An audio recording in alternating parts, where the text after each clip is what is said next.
וואי, למה חם בה כל כך? זהו, ולקחתי לכם את הסוללות גם. אי אפשר לכבות את המזגן יותר. וואי, מה זה הקור הזה? למה אי אפשר לכבות את המזגן?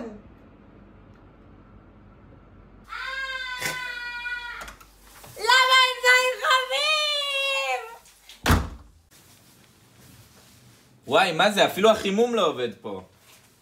יכול ככה, גם לנו יש זכות להתחמם, גם לנו. מה אי אפשר ככה? מה כבר ביקשנו? לא, מה ביקשנו? כל המזגן, וואי, אני לא יכול. אין סיכוי שאני הולך להתקלח שוב בביתן אלון. וואי, להתקלח? עזוב, אני אשאר ככה לנצח. יש 3 דברים שהמעון צריך לספק לנו, איתי. אוכל, אחי, מה הם, אחי?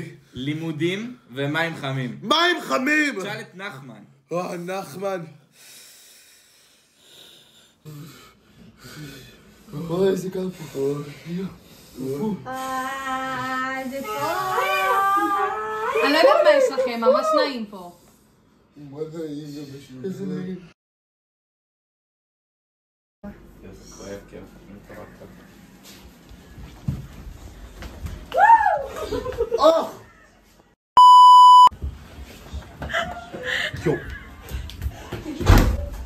אחי, זה קרה לי זה כואב, אמרתי על זה. כואב לי.